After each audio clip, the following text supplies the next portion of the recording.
एक विद्यार्थी स्कूल की तरफ जा रहा है। गया स्कूल पर बहुत लेट हो गया। गुरुजी ने कहा तुमको दंड दिया जाएगा।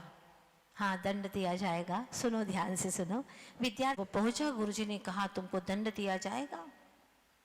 हाँ गुरुजी, आप मेरी बात तो सुन लें। सुनाओ, क्या सुनाना चाहते हो?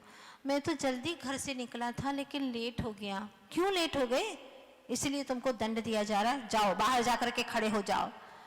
गुरुजी, मैं आ रहा था, सही समय पे निकला था, लेकिन पानी बहुत तेजी से आ गया। तो पानी आ गया तो क्या और लोग नहीं आए? गुरुजी, मेरा घर बहुत दूर है, ऐसा एक तरफा है और मिट्टी ही मिट्टी है वहाँ से जब मैं आता हूँ स्कूल। तो इसका क्या मतलब है? गुरुजी, मैं एक कदम आगे बढ़ता था और 2 कदम पीछे हटता था, एक कदम आगे बढ़ता था, 2 कदम पीछे हटता था। गुरुजी ने एक चांटा मारा। मूर्ख, मुझे बुद्धू बनाते हो तुम? अपने गुरु से छल करते हो? शर्म नहीं आती तुम्हें? अगर एक कदम तुम आगे बढ़ाते, घर से निकले, एक कदम आगे बढ़ाते, 2 कदम पीछे हटते, तो तुम कहाँ जाते? स्कूल आ पाते क्या? बोलिए ना, थोड़ा आप लोग भी तो दिमाग लगाओ। एक कदम घर से कोई व्यक्ति निकला है, एक कदम आगे बढ़ाता है, 2 कदम पीछे हटता है, तो क्या वो कभी भी मंदिर तक आ पाता है? नहीं। तो क्या वो स्कूल तक आ पाएगा? नहीं। एक चांटा मारा। उसने कहा गुरुजी क्षमा करिए मुझे, मैंने झूठ नहीं बोला आपसे।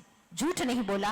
अगर तुम एक कदम आगे आ रहे थे स्कूल की तरफ और 2 कदम पीछे चले जा रहे थे, तो एक एक कदम करते करते तुम घर के बिल्कुल पिछवाड़े में चले गए होते। स्कूल कैसे आए तुम? बताओ, स्कूल कैसे आए? कहा गुरुजी, आप मेरे गुरु हैं, आपने मुझे बहुत अच्छा ज्ञान दिया है, आपने मुझे बहुत अच्छे से समझाया है, आपके ज्ञान का ही मैंने प्रयोग शुरू किया। क्या प्रयोग शुरू किया? ये झूठ बोलना। नहीं गुरुजी, मैंने आपके ज्ञान का प्रयोग शुरू किया। क्या किया तुमने? गुरुजी, मैंने ऐसा किया कि जब मैंने देखा कि 1 कदम आगे बढ़ रहा हूँ, 2 कदम पीछे जा रहा हूँ, तो मैं तो स्कूल कभी पहुँच ही नहीं पाऊंगा।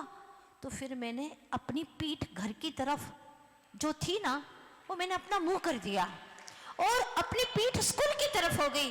फिर गुरुजी, बस मेरी आंखों में चमक आ गई। 1 कदम आगे बढ़ता, 2 कदम पीछे, 1 कदम घर की ओर, 2 कदम स्कूल की ओर, ऐसे एक-एक कदम करके करके मैं स्कूल तक आया हूँ। शाबाश बेटा, शाबाश शाबाश, बहुत अच्छा बहुत अच्छा। बात आज आपको समझ में आई कि नहीं आई? हाँ, बात समझने की है।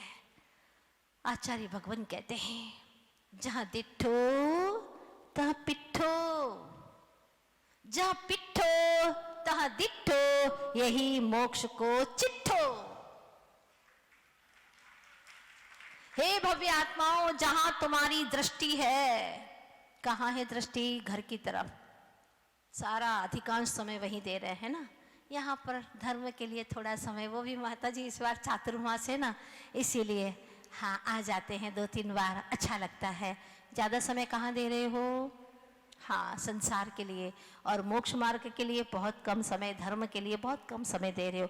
जहाँ दिठो तहाँ पिठो, जहाँ दृष्टि है वहाँ पीठ करो। तो जहाँ तुम्हारी पीठ थी वहाँ तुम्हारी दृष्टि हो जाएगी।